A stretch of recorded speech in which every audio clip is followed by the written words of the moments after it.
여러분 안녕하십니까? 제이콥 목사입니다. 오늘 일요일 휴일을 잘 지내셨습니까? 오늘 저는 눈코 뜰 새 없이 바빴습니다. 시작 시간 한 15분 전에 부랴부랴 이곳에 도착을 했습니다. 오늘 성경예언대학원에 정각으로 출석하신 여러분 진심으로 환영합니다.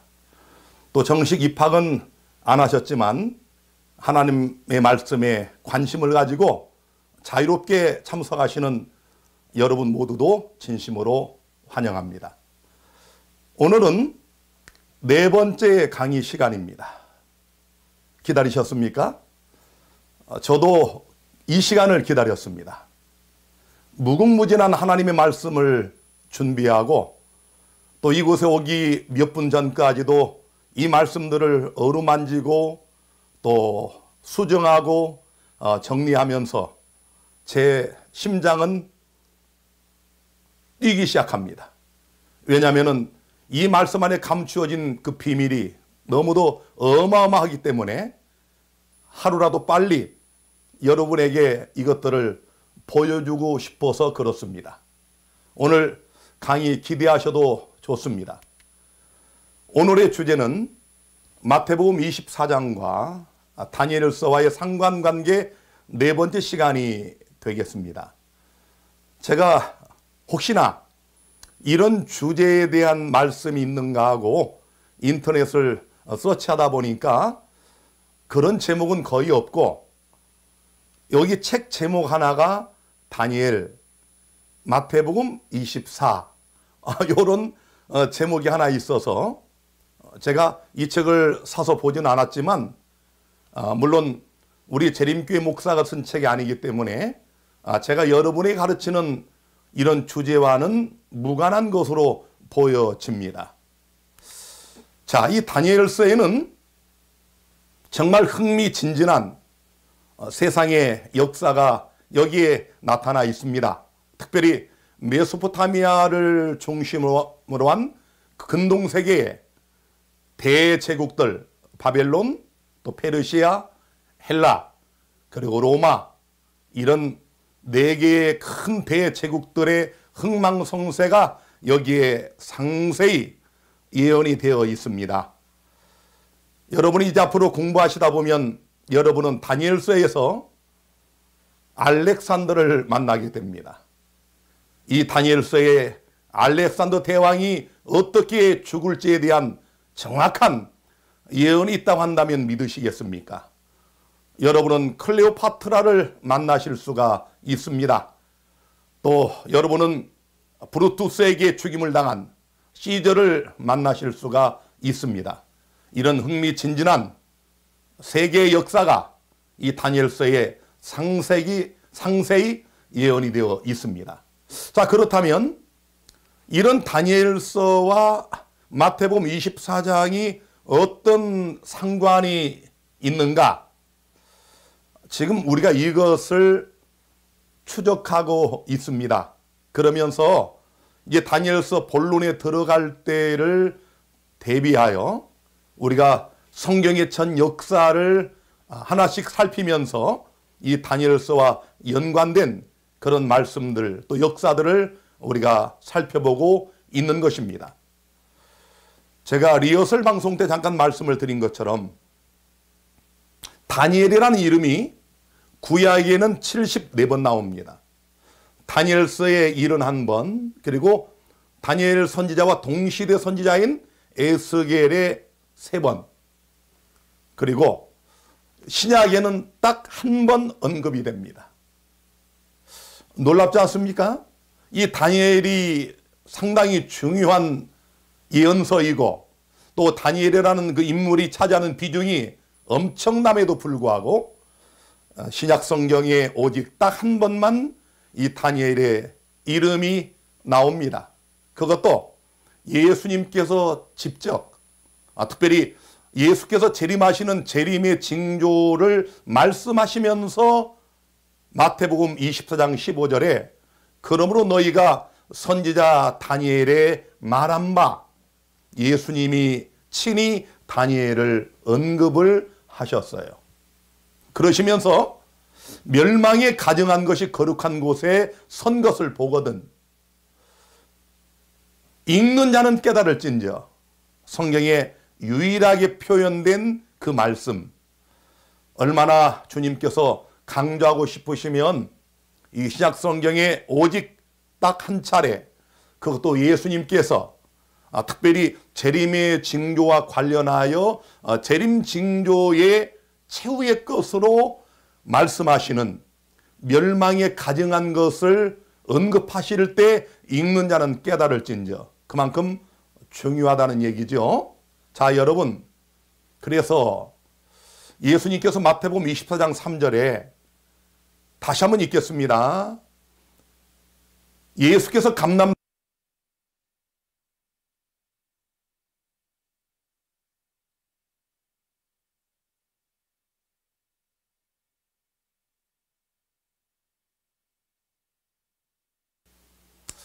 제자들의 질문의 요지는 세상 끝입니다. 주님이 오시는 그때 세상 끝에는 무슨 일이 있겠냐고 물었습니다. 자, 여러분, 다니엘서 12장 9절에 보니까 그가 가로되 다니엘아 갈지어다. 대저 이 말은 마지막 때까지 간수하고 봉함할 것임이니라. 다니엘서의 마지막 책, 이제 다니엘서를 마무리 지으면서 이 마지막 때라는 말이 반복해서 나옵니다. 다니엘서의 주제가 마지막 때에 그 포커스가 맞춰져 있음을 알 수 있겠죠.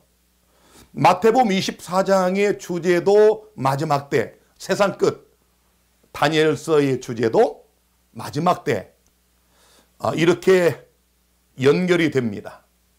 특별히 예수님이 읽는 자는 깨달으라고 강조하시면서 멸망에 가증한 것에 포커스를 맞췄습니다. 이제 우리는 다니엘서를 연구하시면서 다니엘서의 가장 중요한 중심부 다니엘서 7장 그리고 8장과 9장 4막의 드라마 중에 2막과 3막 그리고 또 4막에 들어가면 이 멸망에 가증한 것의 정체가 완전히 폭로가 됩니다. 다시 말씀드리면 예수님께서 재림 직전에 하나님 백성들에게 당부하신 이 멸망에 가증한 것, 이 정체를 추적하라고 우리에게 주신 말씀이 다니엘서의 예언입니다. 그래서 지금 여러분과 저의 영적인 내비게이션은 어디 누구를 추적하고 있습니까? 멸망에 가증한 것을 우리는 추적하고 있습니다. 이제 성경을 계속 연구하다 보면 이 다니엘서의 본론에 들어가면 이 정체가 나타나 있고 왜 예수님께서 이 멸망에 가증한 것에 예언의 포커스를 맞췄는지를 여러분이 아시게 될 것입니다. 특별히 요한계시록 13장, 14장에 들어가면서 다니엘서와 연계된 이 멸망에 가증한 것의 명확한 정체를 여러분이 확인하시게 될 것입니다. 자, 우리 도표를 좀 보시겠습니다. 우리 지난번에 제가 이 도표를 잠깐 설명을 드렸죠. 자, 여러분, 여기 중세암흑기를 제가 제일 먼저 말씀을 드렸는데 중세암흑기는 다니엘서의 정한 때라고 명명한 한 때와 두 때와 반 때입니다. 1260일, 1일을 1년으로 계산하라고 하는 에스겔 4장 6절의 법칙에 따라서 1260년이 되죠. 로마의 카톨릭이 중세암흑시들이 이끌었던 바로 그 시기입니다. 지긋지긋한 중세암흑기 1260년. 여기서 우리가 한 가지 유의하실 것은 1260년의 이 기간은 2300주야 기간 안에 포함되어 있다는 사실입니다. 아시겠죠?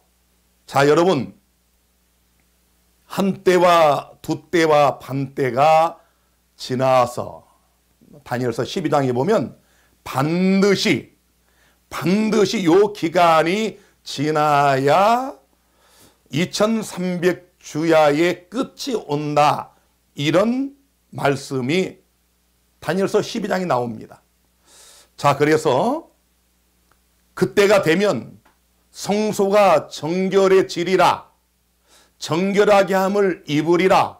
자, 사단이 하나님의 성소가 복구되거나 중보되거나 수보되거나 재건되면 가만히 있지는 않습니다. 사단은 하나님의 성소, 하나님의 성전이 정결하게 되는 것을 보질 못합니다. 그래서 마귀는 이 2300주야라고 하는 중대한 이 기간이 오는 것이 두렵겠지요. 자, 그래서 여러분, 마귀가 역사 속에 이 2300주야가 끝나는 마지막 때를 전후로 하여 어떻게 그가 광분하고 있는지를 제가 지난 시간에 잠깐 말씀을 드렸죠. 여러분, 중삼국 시대는 로마의 교황인 피우스 6세가 나폴레옹이 부하 장군인 베르티에 의하여 붙잡혀 가면서 이제 종지부를 찍게 되죠. 자, 그러면서 제가 지난번에 말씀드린 것처럼 하나님께서 이 지긋지긋한 이 환란의 때를 택한 자를 위하여 감하시는 그런 하나님의 은혜로 말틴 루터가 1517년에 종교개혁을 일으킵니다. 자, 이제 종교개혁이 일어나고 반때가 지나면서 로마 교황이 붙잡혀가 죽게 되고, 자, 이런 일련의 역사적 사건들을 사단도 보고 있는 겁니다. 가만히 있진 않겠지요. 그래서 지난번 말씀드린 것처럼 이 중삼기가 끝나면서 문해부흥, 르네상스가 시작이 돼서 사람들이 합리주의, 이성주의로 그들이 나가기 시작하면서 하나님 말씀도 비평대 위에 놓고 이제 비평을 하는 이런 고등비평, 문학비평이 전 세계로 퍼지면서 장 오스트럭이나 벨하우젠, 그리고 신은 죽었다라고 외치는 초인주의 철학자 니체가 나타나고, 또 1848년에 칼막스가 무신론인 공산주의를 선언하고, 이를 1858년 찰스 다윈이 진화론을 가지고 나옵니다. 그래서 사단은 하나님의 성전이 정결하게 함을 입으리라고 하는 2300주야의 예언이 성취되는 그 기점을 전후로 종교적으로, 철학적으로, 정치적으로, 또 과학적으로 하나님을 향하여 총공세를 벌이는 그런 전무후무한 사단의 도전을 우리가 역사에서 볼 수가 있습니다. 자, 그래서 하나님이 이러한 사단의 도전에 맞대응하시기 위하여 다니엘서를 개봉하시고, 또 새천사의 기별을 전하게 하시고, 그리고 멘델의 유전 법칙을 통하여 과학적으로 반론하시고, 그리고 고고학을 일으키셔서 성경이 하나님의 참된 말씀임을 온 세상에 증거하기 시작을 했다는 말씀을 제가 지난 시간에 드리면서 말씀을 마친 것으로 기억을 합니다. 자, 그런데 여러분, 이제 마태복음 24장에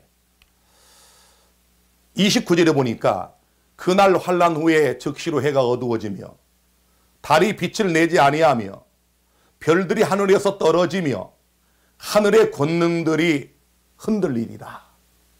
예수님이 재림의 징조를 말씀하시면서 그 지긋지긋한 한때, 두때, 반때로 명명된 정한 때, 이 중세암흑기의 환란을 말씀하시면서 환란 후에, 자, 다시 한번요. 첫째는 해가 어두워지고, 둘째는 달이 빛을 내지 아니하고, 세 번째로 별들이 하늘에서 떨어진다.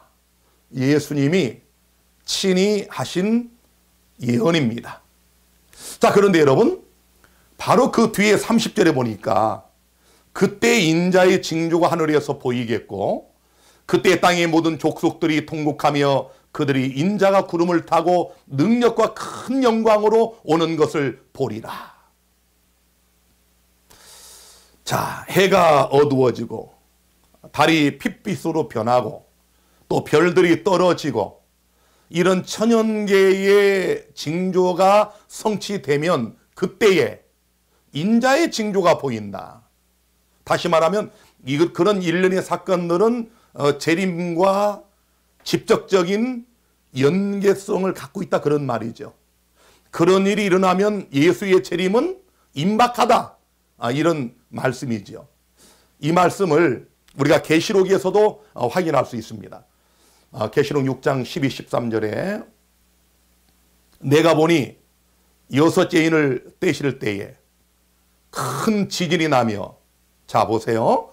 여섯째 인, 이제 마지막 일곱째 인 직전에 여섯째 인을 뗄 때 큰 지진이 나고 해가 총남같이 검어지고 온 달이 피같이 되며 하늘의 별들이 무화과나무가 대풍에 흔들려 선과 실이 떨어지는 것 같이 땅에 떨어지며. 계시록의 말씀이 바로 예수님께서 마태복음 24장에 하신 말씀과 거의 똑같은데 그 앞에 하나 큰 지진이 난다는 말씀이 첨가되어 있지요. 그리고 바로 그 뒤에 15절부터 보면은 땅의 임금들과 왕족들과 장군들과 부자들과 강한 자들과 각 종과 자주자가 굴과 산바위 틈에 숨어 산과 바위에게 이르되 우리 위에 떨어져 보좌 앉으신 이의 나체서와 어린 양의 진노에서 우리를 가리우라. 그들의 진노에 큰 날이 이르렀으니 누가 능히 서리요. 이제 재림의 장면이 바로 뒤에 언급이 되어 있습니다. 그래서 이 천연계에 예수께서 친히 말씀한 이 징조가 만약 성취가 되면 그만큼 예수님의 재림이 가까웠다라고 하는 결론에 이르게 되지 않습니까? 자, 이제 아까 제가 이제 여러분에게 보여드린 이런 역사의 마지막 때를 전후로 한 사단의 광분의 역사에 전능하신 하나님이 어떻게 대응하시는지를 하나씩 또 말씀을 드리겠습니다. 자, 이제 중세암흑 시대. 이 중세암흑 시대가 아까 말씀드린 대로 있고 마틴 루터를 통하여 종교개혁을 일으키게 하시고 그 다음에 이 세상은 문의 부흥과 르네상스 시대에 접어들게 되고, 자 그러면서 아까 말씀한 요한계시록에 첨가된 큰 지진이 일어나며 1755년 포르투갈의 리스본에 대지진이 일어납니다.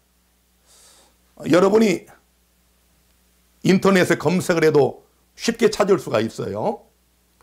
여기 지금 백과사전, 위키백과에도 나오고 일반 그 백과사전에 보면은 1755년 리스본 지진. 여러분 이 그림이 이게 옆에 있습니다만은 그 위에 보시면 리스본에서만 약 6만 명이 사망했으며 엄청난 지진의 충격으로 대형 공공 건물과 주택 1만 2천 채가 무너졌다. 그 옛날에 뭐 지금처럼 이렇게 정확하게 인명피해를 집계하는 시스템이 없을 때 그 당시에 대략적으로 그들이 파악한 것이 6만 명이 죽었어요. 엄청나지 않습니까? 그리고 그 당시에 그림 보면은 그 해일이 몰려와서 저렇게 수많은 사람들이 죽고 건물이 무너지는 쓰나미죠. 일종의 쓰나미. 그래서 건물이 무너지는 이런 그림을 우리가 확인할 수가 있습니다. 자, 그 다음에 1780년 5월 19일에 놀라운 일이 벌어집니다. 자, 여러분 지금 이제 한때, 두때, 반때가 거의 끝나가는 이것이 끝나게 되면 2300주야가 끝이 오고 그때의 성소가 정결하게 함을 입으리라. 자, 여러분, 이런 하나님 말씀의 예언의 그 성취의 전후를 잘 살피셔야 됩니다. 예수님께서 마태복음 24장에 말씀한 것처럼 해와 달의 놀라운 변화가 이 천연계 이상이 나타납니다. 그 당시에 여기 이제 신문의 기록도 있습니다만은 위키백과를 찾아보시면은 1780년 5월 19일을 다크데이라고 암흑일이라고 이렇게 적어놨습니다. 위치는 미국의 뉴 잉글랜드. 근데 재미있는 것은 여기 기록을 읽어보면은 원인이 뭐냐? 산불이 났지 않느냐? 산불이 나서 연기 때문에 그런 것 같지 않느냐? 혹은 짙은 안개 및 구름 덮개의 연기로 인한 것이 아니냐? 이렇게 추측을 합니다. 자, 예수님께서 친히 예언하시고 또 요한계시록에 말씀한 재림 징조가 이 땅에서 성취될 때 성경을 믿지 않는 저들이 추측하고 보는 시각이 우리와 전혀 다른 것을 여러분 보실 수 있지요. 자, 그 다음에 이제 1798년은 아주 중요한 해입니다.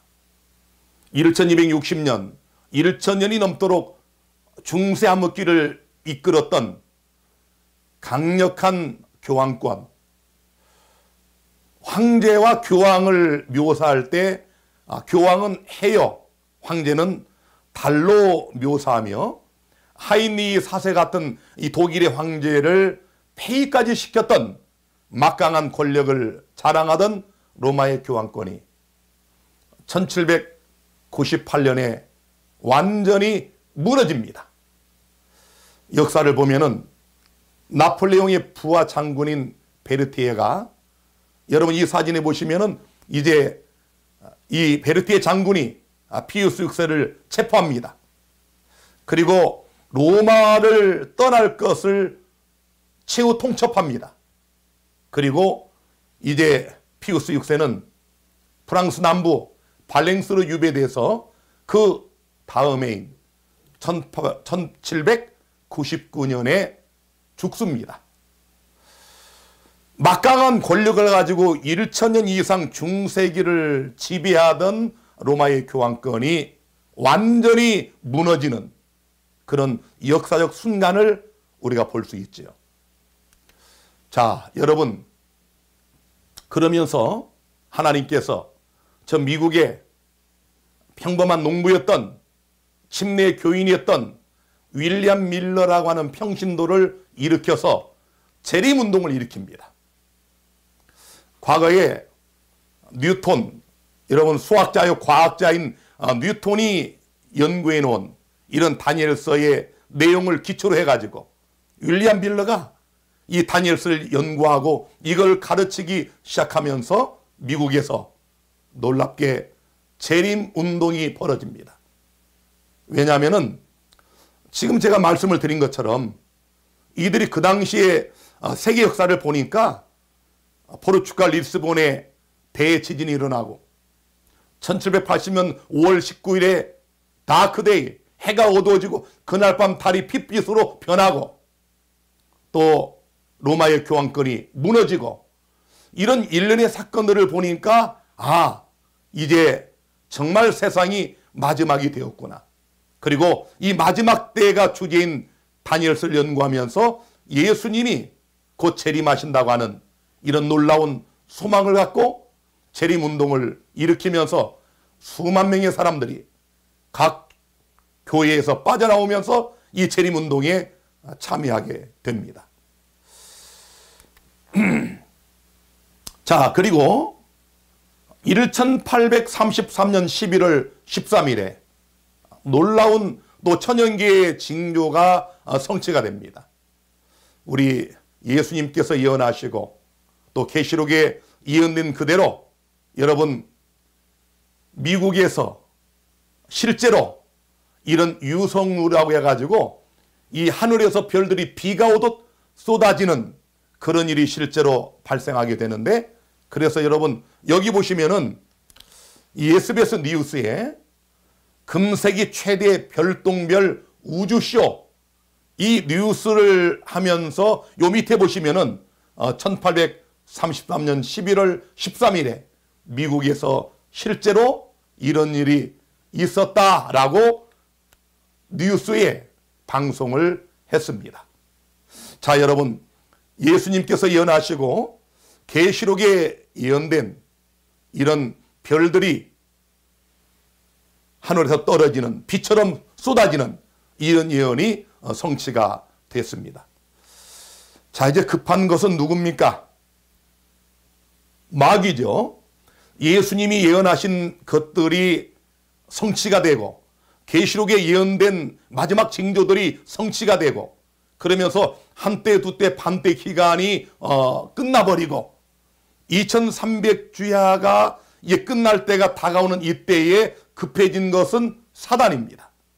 그래서 아까 말씀을 드린 것처럼 사단은 고등비평을 일으키고 또 무신론을 일으키고 진화론을 일으켜서 그는 종교적으로 철학적으로 정치적으로 과학적으로 하나님께 도전하면서 하나님은 없다, 성경은 가짜다, 이렇게 사단이 광분하게 됩니다.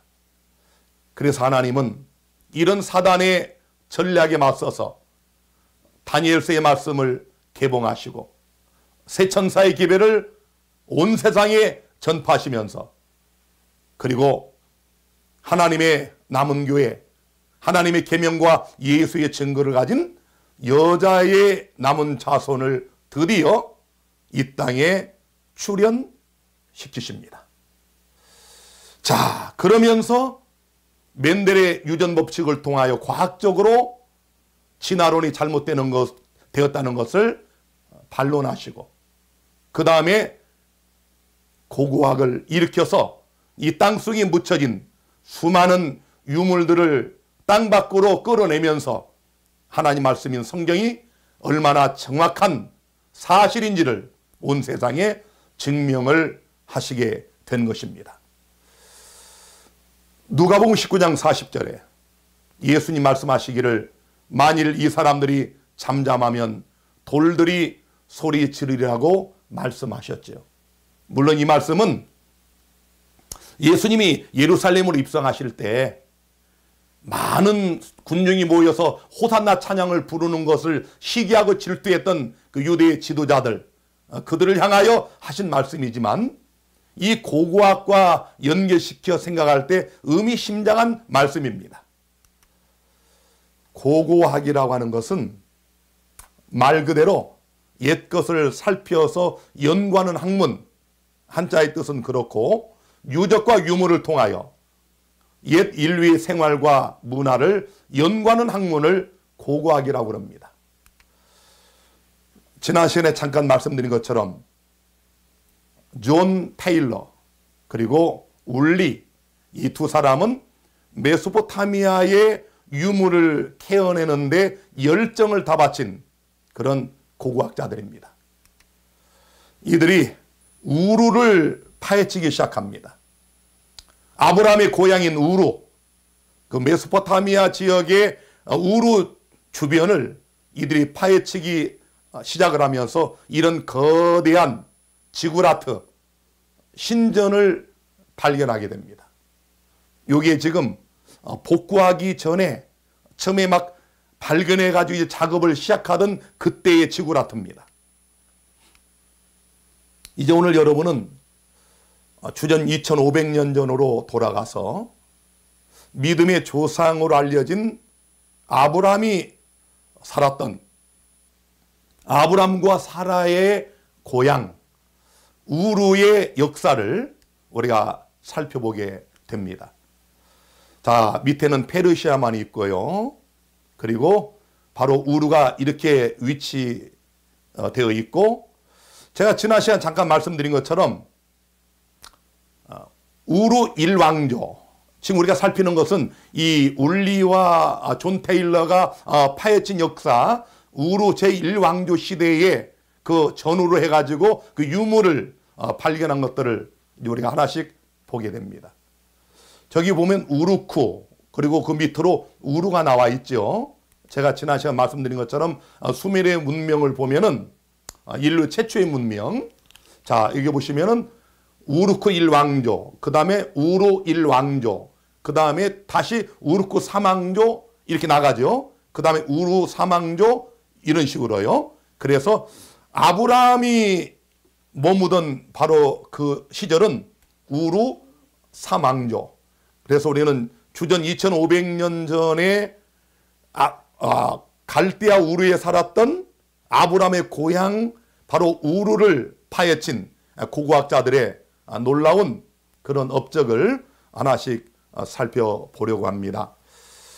창세기 11장 31절에 보면은 데라가 그 아들 아브람과 하란의 아들 그 손자 롯과 그 자부 아브라함의 아내 사레를 데리고 갈대아 우르에서 떠나 가나안 땅으로 가고자 하더니 하란에 이르러 거기 거하였으며, 여러분 여기 지금 동그라미 안을 잘 살펴보시면 거기 바벨로니아, 그 수도 바벨론 나오죠. 그 다음에 그 밑으로 보면 우르크, 그리고 그 밑에 우루, 여기입니다.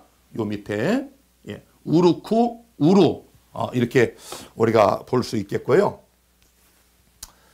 창세기 10장을 보시면은 이제 노아홍수 이후에 그 셈과 함과 야벳, 그 노아의 그 세 아들의 역사를 쭉 기록을 했는데요. 창세기 10장 10절에 보시면은 그의 나라는 니무롯입니다. 아버지 하체에 이상한 짓을 해가지고 저주를 받은 함의 그 자손인 니무롯. 니무롯의 나라는 신할 땅의 바벨과, 여기 나오죠.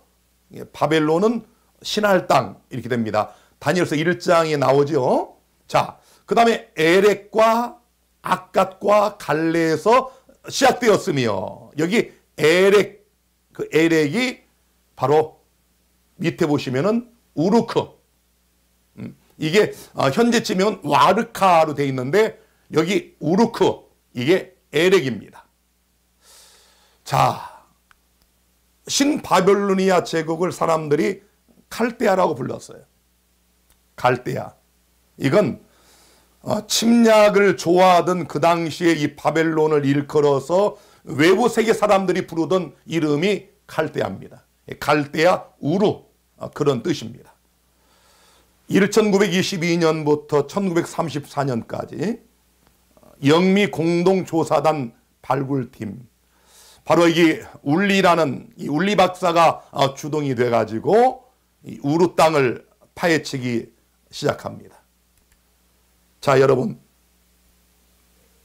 지난번 말씀드린 것처럼 이런 유적지를 발굴하는 방법은 삽이나 포크레인 이런 걸 하는 게 아니고 전부 거의 사람이 손으로 합니다.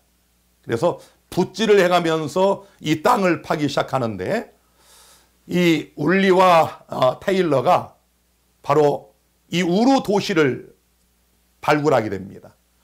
존 테일러가 처음에 발견했다가 세계대전 때문에 이 중단이 된 후에 훗날 울리가 여기를 자세히 파헤치면서 이제 성경과 직접적으로 연계된 놀라운 유적들이 이곳에서 쏟아져 나옵니다.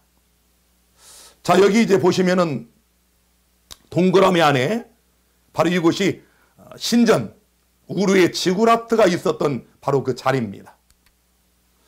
지구라트가 바로 이런 것입니다. 그들이 섬기던 신에게 쉽게 말하면 제사하고 예비하던 바로 신전의 모습인데요. 놀랍게도 여기를 발견하고 손질을 하고 복구를 시키니까 이렇게 정확한 지구라트의 모습이 나타납니다. 여러분은 지금 주전 2500년 전, 지금으로부터 4500년 전에 그 당시의 문화를 보시는 겁니다. 여러분, 노아홍수 직후에 있었던 이 세상, 특별히 믿음의 조상인 아브라함이 살았던 바로 그곳은 어떤 모습이었을까요?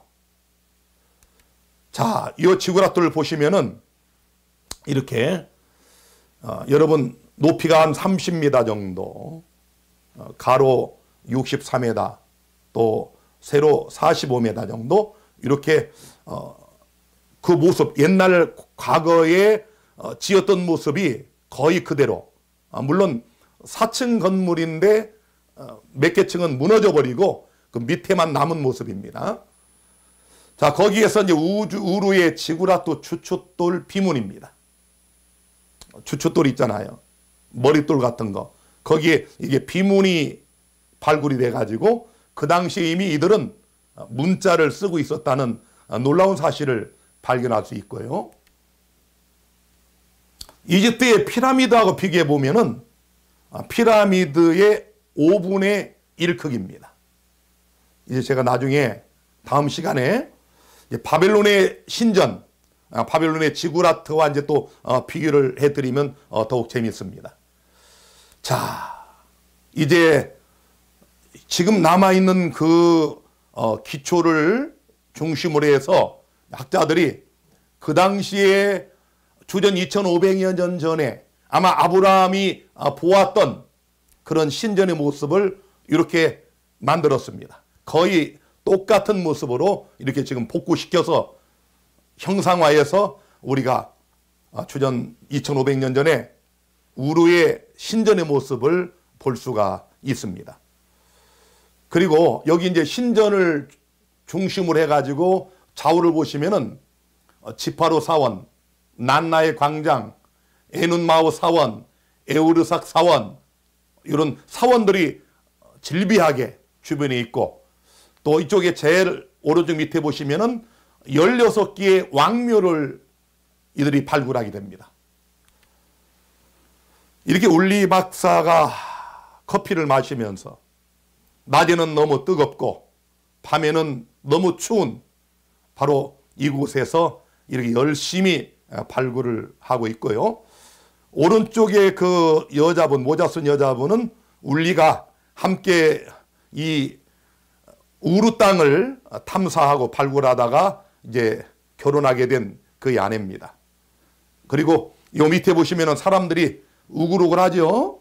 예, 수많은 수백 명의 인력을 동원해서 날마다 저렇게 작업을 해서 이 우루 땅 안에 감춰졌던 지금으로부터 4500여 년 전에 놀라운 문화의 유물들을 다 이제 땅으로 끌어올리면서 돌들이 소리 지르는 역사를 우리가 볼 수 있습니다. 자, 이렇게 하나를 발견하면 붓질을 하고 손질을 하면서 이렇게 아주 조심스럽게 그것들이 상하지 않도록 땅속에서 수천 년 전에 땅속에 갇힌 이런 것들을 하나씩 땅 위로 끌어올립니다. 자, 여러분, 황금 단도입니다. 놀랍지 않습니까? 그냥 지금 어디 내놔도 21세기에 만들어진 그런 칼처럼 칼집과 더불어서 황금으로 만든 이런 아름다운 칼을 볼 수 있고요. 황금 투구입니다. 아마 이건 일반 병사들이 쓴 것은 아닐 것이고요. 자, 이런 황금 투구까지 발굴이 되고, 약 한 30대로 추측이 되는 젊은이의 그 죽음인데요. 그 주변에 금으로 만든 그릇들과 많은 것들이 있는데 정확히 누군지는 모르고 그 당시에 왕족이었던 메스카람둑의 무덤이거나 혹은 그의 순자일 것이다 라고 학자들은 추측만 합니다. 자, 여러분 어떻습니까? 황금 찻잔입니다. 자, 이게 언제 거라고요? 지금으로부터 4500여 년 전, 주전 2500여 년 전에 믿음의 조상인 아브라함이 살았던 그의 고향에서 발굴된 찻잔입니다. 자, 여러분 얼마나 선명합니까? 여기 보시면은 그 제일 밑에는 하층민, 가운데는 이제 중산층, 제일 위에는 상류층, 그래서 그 당시에도 이 계급사회가 있었다고 하는 그런 부조를 우리가 볼 수 있고요. 참 이건 더 놀라운 사실인데요. 우루의 황실 게임보드입니다. 아니 여러분, 노왕수 이후에 그 당시에 아브라함이 살았던 그 시대에 이렇게 총천연색의 게임보드가 있어가지고 그들이 얼마나 또 문화를 즐기고 재밌게 살았는지를 우리가 엿볼 수 있지 않습니까? 이걸 아까 제가 잠깐 보여드린 것처럼 우루의 깃발이다라고 이제 울리 박사가 이름을 붙였는데요. 자, 크게 두 면이 보입니다. 전쟁 사이드, 이 전쟁을 묘사한 부분, 이 그림을 자세히 보시면은 그 밑에 보시면은 이제 용맹한 이 우루의 군사들 앞에 적들이 깔려 죽는 그런 모습도 그려져 있고, 한쪽 면은 평화면, 피스 사이드 해가지고 이런 면이 또 정말 상세히 지금 그려도 이렇게 그릴까 할 정도로 섬세하게 총천연색으로 이런 그림을 남겼습니다. 이 사람은 우루 남무왕입니다. 여러분, 지금 우리는 수천 년 전에, 4천 몇백 년 전에 아브라함이 살았던 그 우루의 남무왕의 얼굴을 우리가 좀 흉상이지만 보고 있습니다. 더 놀라운 사실이 있습니다. 이게 우루남무의 법전입니다. 여러분, 이런 것을 땅속에서 캐어내기까지는 우리가 일반적으로 하무라비 법전이 세계 최초의 법전이라고 알고 있었습니다. 놀랍게도 이 우루 땅에서 우루남무의 법전이 발견되면서 이 우루남무의 법전은 하무라비 법전보다 무려 300년이나 앞섰던 놀라운 사실을 학자들이 알아내게 된 것입니다. 자, 여러분 놀랍지 않습니까? 하무라비 법전보다 300년이나 앞섰던 우루의 남무 법전을 우리가 지금 보고 있어요. 여기 기사에 보니까 이렇게 돼 있습니다. 메소포타미아에 있는 우루 도시, 옛 도시인 우루에서 이 왕묘를 1926년부터 1932년 사이에 울리 박사가 발굴했다 해서 이 그림을 보세요. 여러분, 왕묘기 때문에 이렇게 깊이 들어갑니다.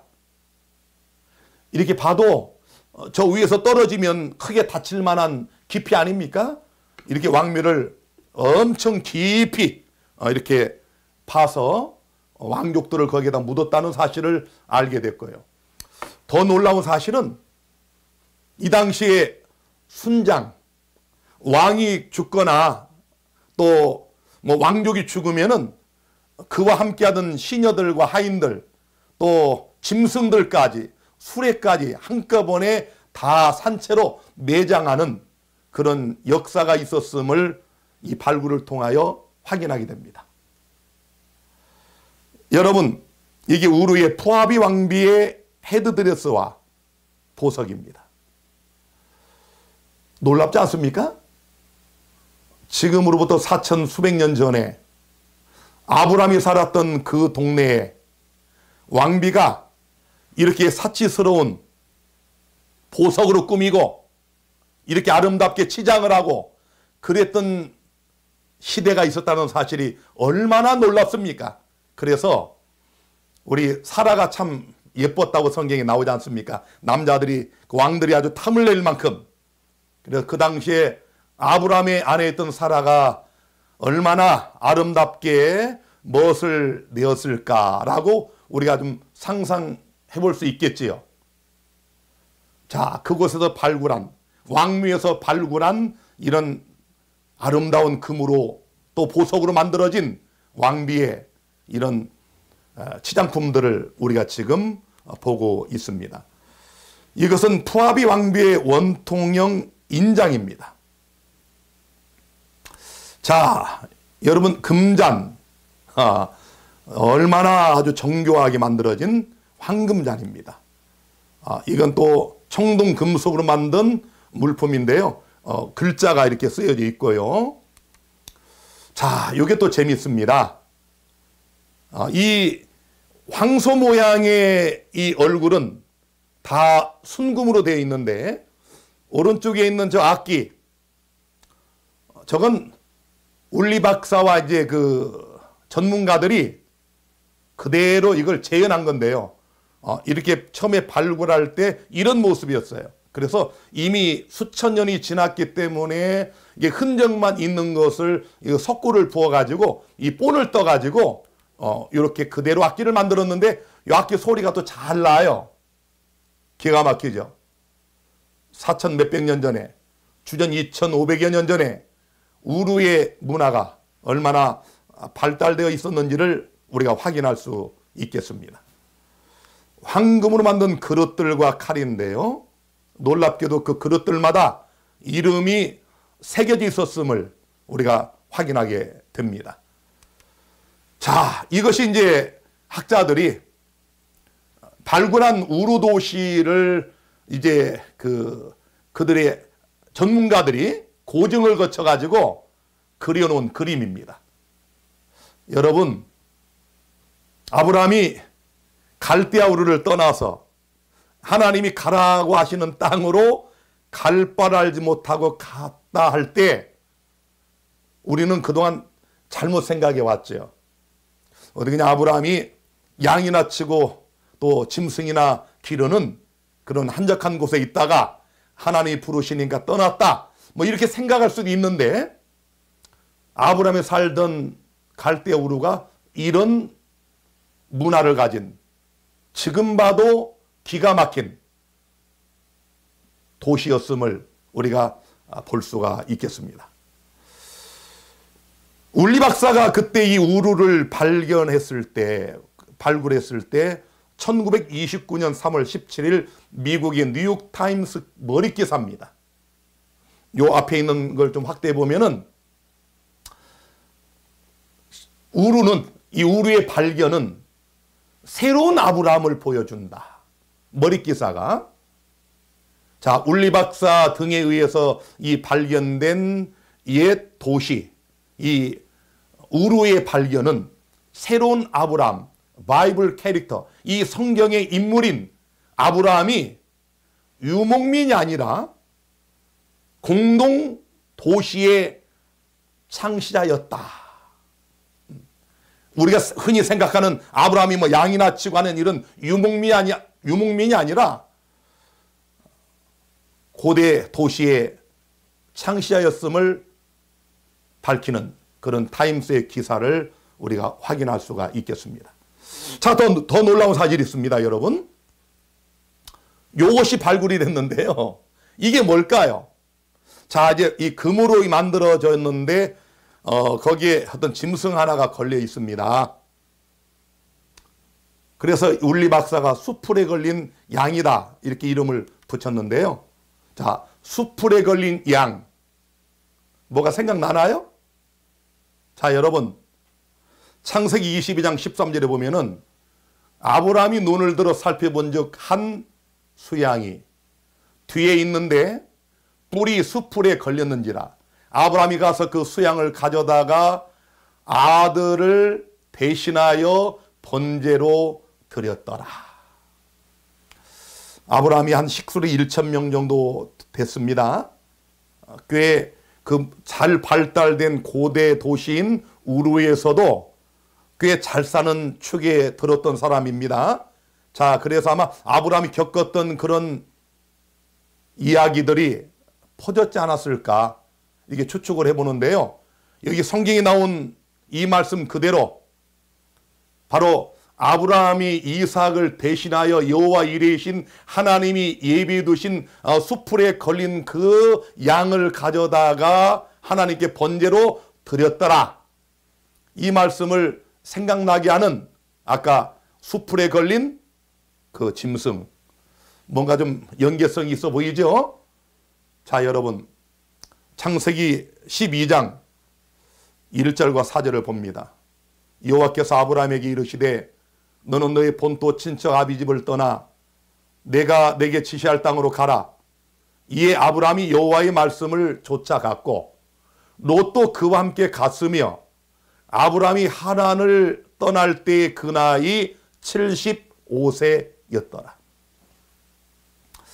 자, 여러분, 제가 이 말씀을, 이 강의를 준비하면서 아브라함을 다시 한번 존경하게 됐습니다.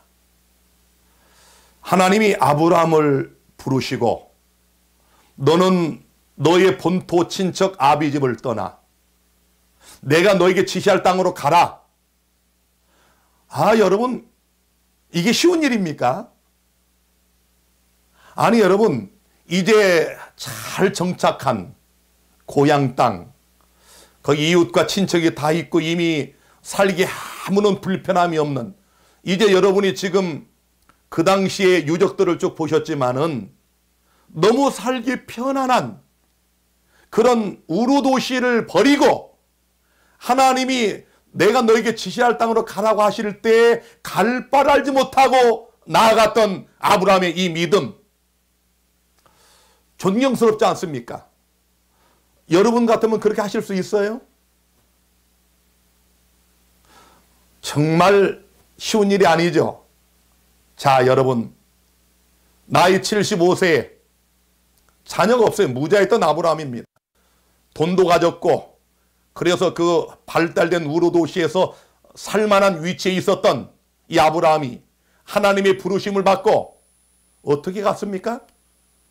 히브리 11장 8절에 믿음으로 아브라함은 부르심을 받았을 때에 순종하여 장래의 기업으로 받을 땅에 나갈새 갈 바를 알지 못하고 나갔으며. 여러분, 하나님이 부르실 때 1,000명의 식수를 거느리고 갈 바를 알지 못하고 갔다. 여기 지금 보시면은 이 우루에서, 여러분, 우루에서 하란을 거쳐서 이 가나안으로 가는 여정은 한 1,500, 600km가 넘습니다.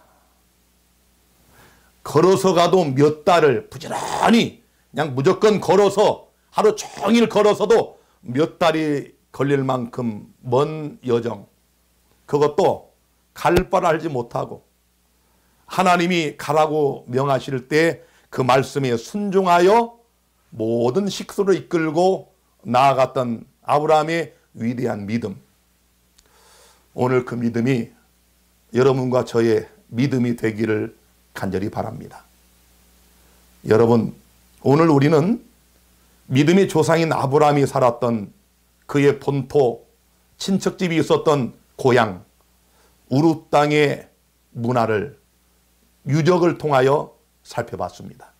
고고학자들이 다 드러내서 세상에 내놓은 이런 유물들을 통해서 우리는 아브라함이 살았던 우루가 얼마나 발달된 도시였는지를 알 수가 있지 않습니까? 이제 다음 시간에는 우리가 지금 왜 이 울리 박사가 태어낸, 땅에서 건져낸 이런 유물과 유적, 이것들에 우리가 지금 포커스를 맞추는가, 여러분이 다음 시간이면 정확하게 알게 됩니다. 이제 나폴레옹이 나오고 하나님께서 나폴레옹의 이집트 원정 전쟁을 통해서 하나님이 어떤 섭리를 이루셨는지를 여러분이 보시게 되면서 이제 드디어 다니엘서 1장의 배경이 되는 바벨론의 그런 성경적 기록들이 얼마나 정확한 역사적 사실인지를 알게 될 것입니다. 사랑하는 우리 성경예언대학원 학생 여러분, 우리도 아브라함처럼 하나님이 말씀하시면 그대로 순종하는 믿음의 사람들이 되시기를 간절히 바라면서 오늘 네 번째 강의 여기서 마치겠습니다. 여러분 감사합니다. 우리 다음 주 일요일에 뵙겠습니다.